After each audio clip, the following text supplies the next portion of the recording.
O que representa essa decisão monocrática do ministro Gilmar Mendes a processos de impeachment na Suprema Corte, diante de uma legislação que é de 1950?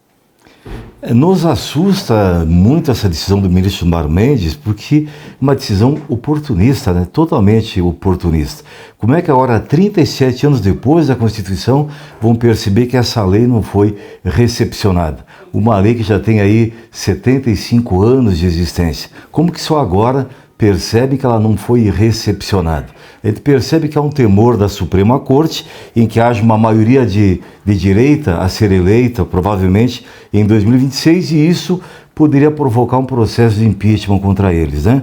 Então, se todo cidadão puder opinar, puder escolher quem vai julgá-lo, quem vai processá-lo, imagina que farra, que festa seria para a bandidagem como um todo, poder escolher o seu julgador ou o seu denunciador.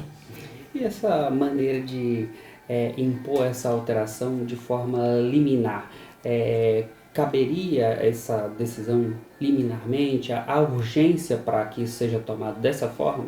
Claro que não, a liminar se justifica quando uma situação, um perigo de um dano irreparável ou irreversível. É para assustar uma coisa em andamento que possa provocar um dano. O que está em andamento hoje que pudesse provocar isso? Nunca na história da República houve a cassação ou o impeachment. Aliás, impeachment de ministro nem existe, nem na Constituição e nem na legislação. O que existe na legislação é que pode a pena, quando julgado pelo Senado por crime de responsabilidade, ele pode perder o cargo e ficar incompatível para qualquer função pública por 5 anos. Não existe o impeachment, mas nunca na história da República houve a cassação de um ministro da Suprema Corte. Por que esse receio agora repentino e urgente? Um dos argumentos seria de que essa legislação de 1950 seria incompatível com as alterações feitas na Constituição de 1988. Veja bem, houve várias emendas, eu não sei nem perdi a conta, mas mais de 30 emendas constitucionais. O próprio artigo 51 e 52 da Constituição foram alterados em 2004, ou seja, há 21 anos. E a Constituição está vigente há 37 anos.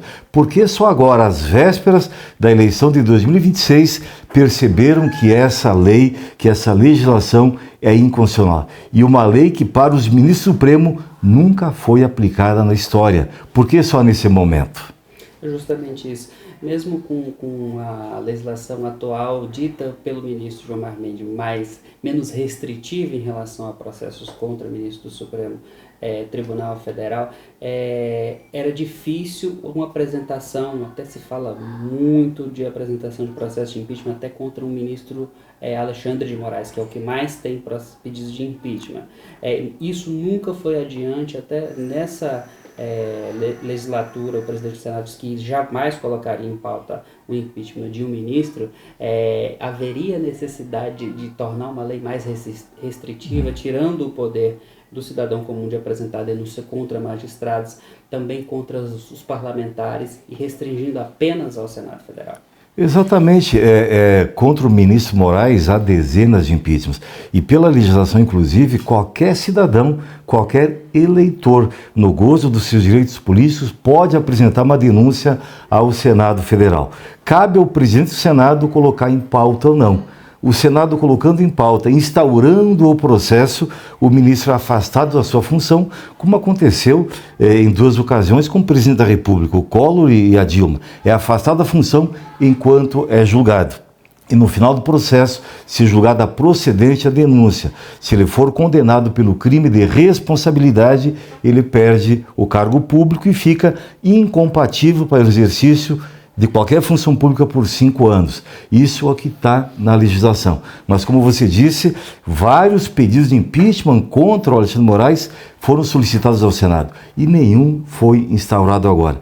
Então, o receio, claro, é que a eleição de 2026 pode trazer uma grande maioria para o Senado Federal e eleger um presidente contrário aos interesses da Suprema Corte ou ao modo de agir atual da nossa Suprema Corte.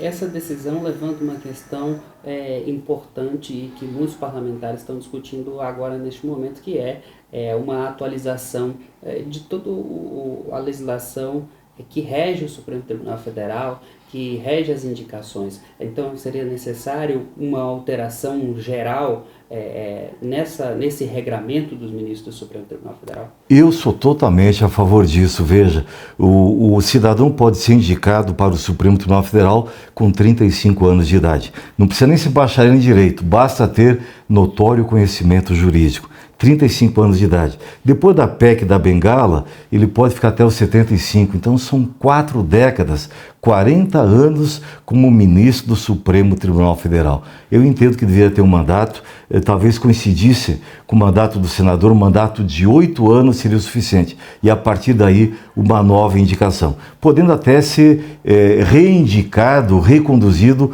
talvez por uma vez só. Como é com o Procurador-Geral da República, como é com o Presidente do Banco Central, então você tem que ter um mandato determinado e ao final dele poder ou não ser reconduzido. E a cada recondução passar por uma nova sabatina no Senado Federal.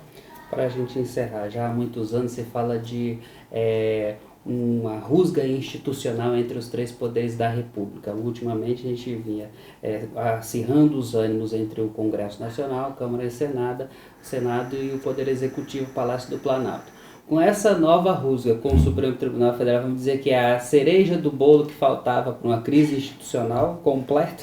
Olha, a crise ela já está instalada ou instaurada talvez há vários anos, né? Entretanto, a Suprema Corte, acima dela, atualmente só tem Deus, né? Então, quando há uma decisão da Suprema Corte, mesmo que monocrática, ela impõe aos demais poderes da República, né?